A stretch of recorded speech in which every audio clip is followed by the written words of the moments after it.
Assalamualaikum warahmatullahi wabarakatuh. Alhamdulillahirrabbilalamin. Wabihi nasta'in ala umur dunya waddin. Wassalatu wassalamu ala asrafil anbiya'i wal mursalin wa ala alihi wa sahbihi ajma'in. Amma ba'du. Pertama-tama, marilah kita panjatkan puji syukur atas kehadiran Allah Subhanahu wa taala yang mana telah memberikan kita rahmat, kesehatan sehingga kita dapat kembali di video kali ini.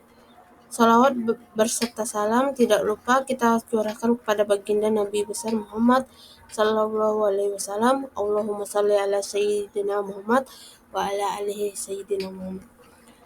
Baik, perkenalkan saya Syarifah Azhara dari kelas 6C Prodi Pendidikan Agama Islam.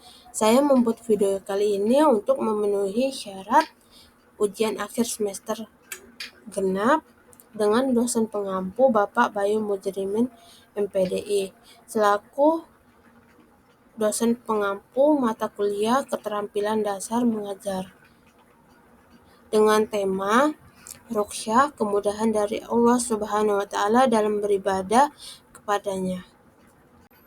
Baiklah, di sini saya akan membawakan materi tentang ruqyah, kemudahan dari Allah Subhanahu wa taala dalam beribadah kepadanya. Pengertian ruqyah. Definisi umum, ruqyah atau bentuk jamak ruqsat. Secara bahasa berarti kemudahan atau dispensasi.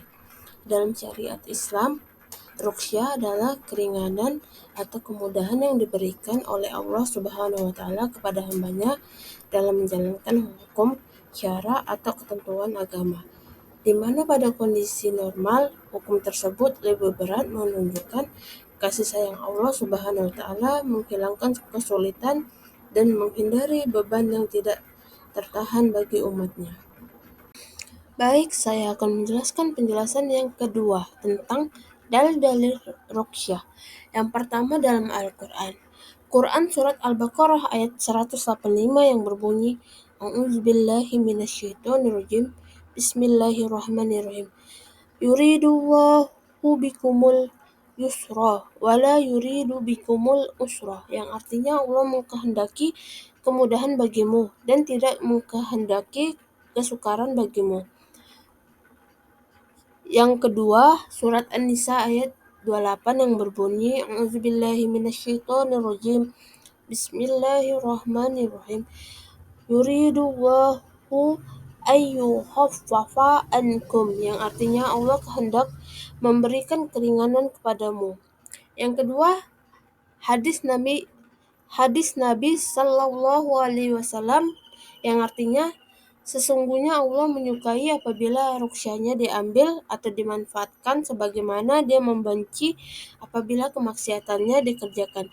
Hadis riwayat Bukhari, Ahmad, dan Ibnu Hibban. Yang kedua, agama itu mudah dan tidak ada seorang pun yang memberatkan agamanya melainkan dia akan kalah. Hadis riwayat Bukhari.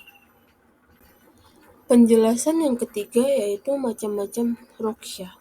Yang pertama, ruqyah dalam sholat, yaitu sholat jamak menggabungkan dua waktu sholat dalam satu waktu seperti menjamak sholat zuhur dengan asar atau maghrib dengan isya. Yang kedua, sholat qashar, yaitu memendekkan rakaat sholat fardu yang berjumlah 4 rakaat menjadi 2 rakaat seperti sholat zuhur, asar, dan isya. Yang ketiga, sholat bagi orang sakit, yaitu melaksanakan sholat dengan cara yang disesuaikan dengan kondisi sakit, misalnya dengan duduk, berbaring, atau isyarat. Yang keempat, sholat di kendaraan, yaitu melaksanakan sholat di atas kendaraan jika tidak memungkinkan untuk turun dan sholat secara normal. Yang kedua, ruqyah dalam puasa. Yang pertama, puasa bagi musafir atau diperbolehkan tidak berpuasa bagi orang yang sedang dalam perjalanan jauh atau musafir dengan kewajiban menggantikannya di hari lain. Yang kedua, puasa bagi orang sakit, yaitu diperbolehkan tidak berpuasa bagi orang yang sakit dan puasanya akan memperparah sakitnya atau menghambat kesembuhan dengan kewajiban menggantinya di hari lain.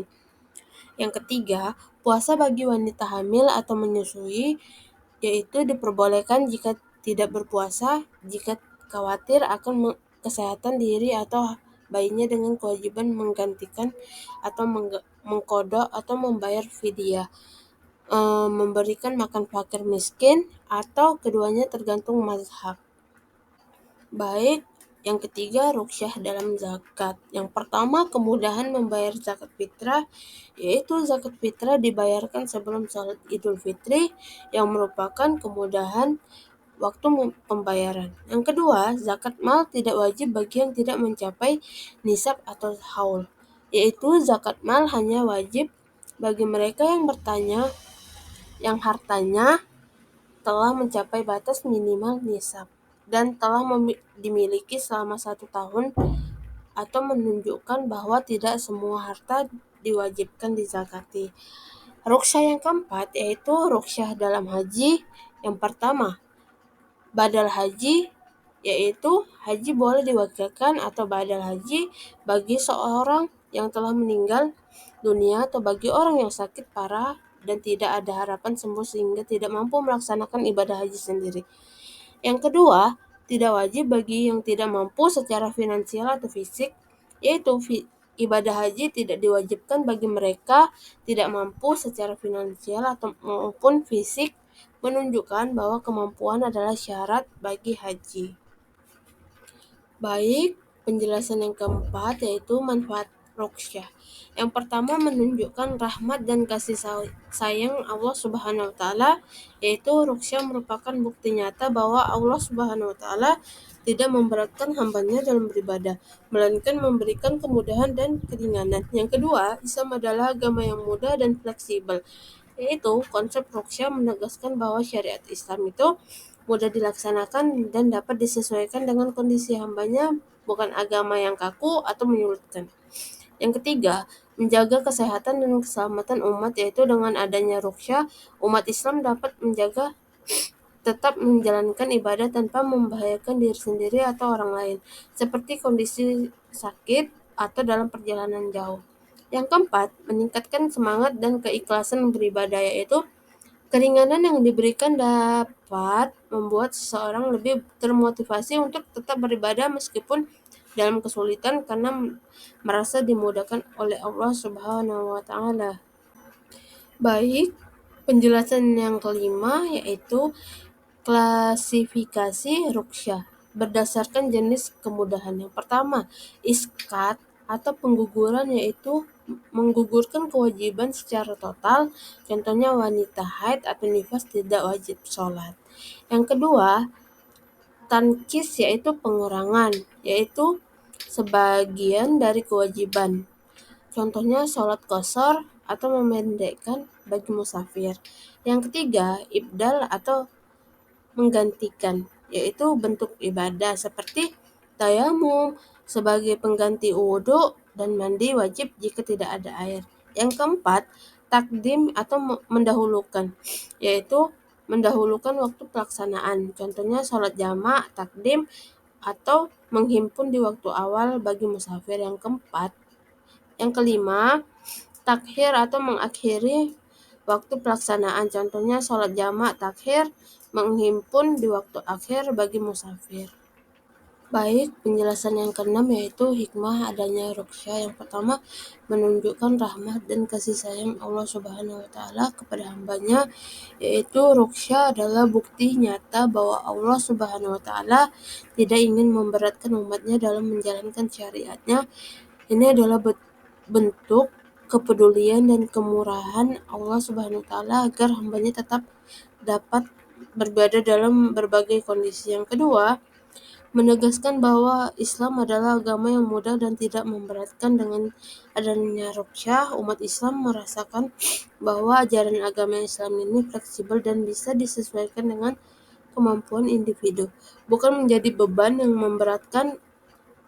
Yang ketiga, menjaga kesehatan dan keselamatan umat, yaitu beberapa ruksyah seperti tidak berpuasa bagi orang sakit atau sholat dengan duduk secara langsung bertujuan untuk menjaga kesehatan dan keselamatan fisik individu. Yang keempat, meningkatkan semangat beribadah yaitu ketika seseorang tahu bahwa ada kemudahan dalam kondisi tertentu, ia lebih termotivasi untuk tetap melaksanakan ibadah sesuai kemampuannya daripada meninggalkan sama sekali.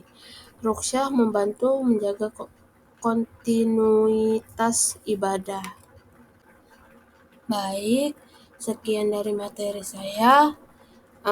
Selanjutnya, kesimpulan dari materi ini yaitu ruqyah adalah kemudahan atau keringanan dari Allah Subhanahu wa Ta'ala dalam beribadah kepadanya. Ini berarti syariat Islam memberikan opsi untuk melaksanakan ibadah dengan cara yang lebih mudah ketika ada kondisi kesulitan atau darurat yang syar'i.